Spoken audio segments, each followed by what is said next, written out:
안녕하세요. 법무법인 파트원의 최용준 변호사입니다. 네, 변호사님 그 채무 조정 제도 중에 저희 개인회생도 있지만 워크아웃이라는 제도도 있는데 이 둘의 큰 차이점은 뭘까요? 일단 큰 차이점은 개인회생 또는 뭐 개인 파산 이런 절차들은 법률에 의거해서 법원에서 하는 절차죠. 그런데 이 뭐 워크아웃도 여러 가지가 있어요. 뭐 개인 워커, 뭐 프리워커, 뭐 여러 가지 유형이 있는데 소위 워크아웃이라고 하는 채무 조정 절차는 신용회복위원회 주관으로 신용회복위원회와 협약이 체결되어 있는 어떤 금융기관들과 채무조정하는 절차인 점에서 가장 큰 차이가 있습니다. 그리고 어떤 기관적인 차이가 첫 번째 하나 있는 거고요. 두 번째로는 기간상의 차이가 있는데요. 개인회생 같은 경우에는 36개월에서 최장 60개월 사이에 변제를 하는 건데 워크아웃 같은 경우는 최장 96개월까지 분할해서 변제를 할 수 있는 그런 게 있습니다. 그리고 개인회생 같은 경우는 이제 뭐 채무 원금과 이자를 함께 탕감받는 그런 게 있고요. 워크아웃도 종국적으로는 탕감받는 것 자체는 동일한데 조금 그 유형이 다르달까요? 워크아웃에서는 이제 약간 상각 채권이라는 개념이 등장합니다. 이건 뭐 기회가 되면 다시 한번 말씀드릴 텐데 이 상각될 수 있는 채권에 한해서는 한 경우에 따라서는 한 70%까지도 좀 탕감을 받을 수 있고요. 이 상각이 되지 않는 채권 유형에서는 아마 대략 30% 정도까지 탕감 받을 수 있는 뭐 그런 특징이 있습니다.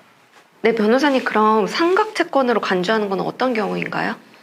이게 참 용어로 정의하기는 조금 애매한 부분이긴 한데 결국 상각 채권으로 간주한다는 건 이제 부실 채권을 상각 채권으로 본다 이렇게 표현하는 게 맞아요. 조금 예를 들면 제가 은행에서 어떤 1금융권 은행에서 1,000만 원을 대출을 받았습니다. 그런데 경제 상황이 좋지 않아서 이 1,000만 원 대출금을 정해진 기한에 원금은 물론 이자도 갚지 못해서 연체가 발생했습니다. 그래서 제가 연체가 계속 되면 이제 1금융권 저한테 돈을 빌려줬던 1금융권 입장에서는 이 최용준이라는 사람한테 빌려준 1,000만 원은 이제 회수 가능성이 없는 부실 채권이다 이렇게 보고 이 채권을 어떤 다른 뭐 유동화 전문회사가 됐든 아니면 제2금융기관이 됐든 본 채권에게 몇십 프로 정도에 다시 팔아버리죠.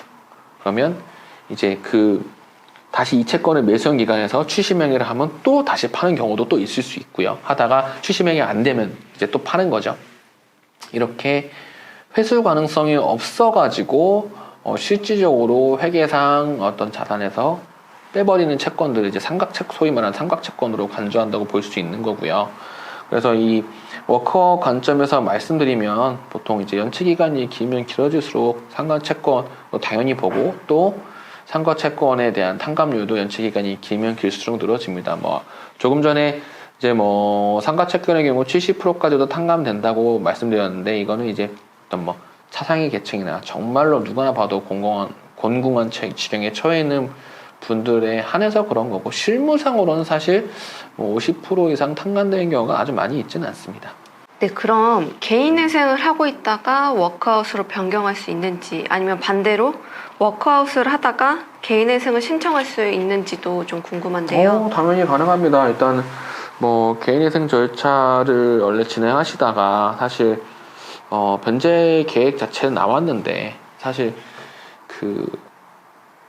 법원에서는 어떤 중위소득의 60% 기준으로 하는 최저 생계비 기준으로 이렇게 하지만 그 정도 이상의 어떤 추가 생계비까지 하더라도 생계비 인정될 수 있는 범위는 좀 한정돼 있거든요. 근데 실질적으로 이 정도 변제금을 내고서는 뭐 생활이 도저히 어렵다 하시는 분들은 개인회생 절차 진행하시다가 절차를 폐지받고 또 워크아웃 하실 수도 있고 반대로 워크아웃을 모색하셨다가 워크아웃의 채권자 동의 여부도 좀 어려운 경우가 있을 수도 있고 또 막상 워크아웃 하려니 이 채권 채무 문제를 너무 장기간 끌어가는 게 좀 부담스럽다 하시는 분들은 또 개인회생 절차를 통해서 가용소득만 있으시다고 하면 해보실 수 있습니다.